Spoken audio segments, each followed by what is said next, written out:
आध्यात्मिक ऑक्सीजन के ज्ञान संदेश के अंतर्गत आज हमने शब्द लिया है प्रवाह। देखिए ये प्रवाह शब्द सुनने में, पढ़ने में बहुत ही साधारण है, लेकिन आपका हमारा जीवन का जो एक प्रवाह है, एक गति है, वो निरंतर जैसे नदियों का बहाव है, वो अपने लक्ष्य की ओर चलती है। लेकिन मनुष्य अपने जीवन का लक्ष्य पहचान नहीं पाता। कि मनुष्य जोनि तो देखिए कर्म जोनि है, साधना जोनि का एक अवसर है।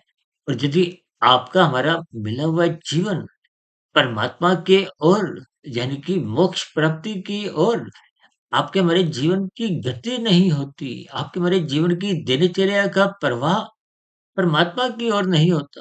क्योंकि प्रकृति के तो देखिए 3 गुण तमोगुण, रजोगुण और सतोगुण है। भले ही आपका हमारा शरीर देखिए तामसी पदार्थों का बना है। अगर तामसी पदार्थों को ही पाने के लिए आप अपने जीवन के बहाव को विषय भोगों की गलियों में गंवाने लगते हैं, तो ये आपके मेरे जीवन की एक अधोगति की स्थितियां उत्पन्न होने की एक नींव तैयार होती है। इसलिए मेरी आप सभी भाई बहनों से विनती है, अपने जीवन के लक्ष्य को, गति को कहते हैं ना जीवन चलने का नाम है। चलने का अभिप्राय तमोगुण से रजोगुण, रजोगुण से सतोगुण और सतोगुण से विशुद्ध सतोगुण को पाने का लक्ष्य होना चाहिए। यही मनुष्य जीवन की एक सफलता है, सार्थकता है। कल फिर मिलते हैं आध्यात्मिक ऑक्सीजन में एक नए ज्ञान संदेश के साथ।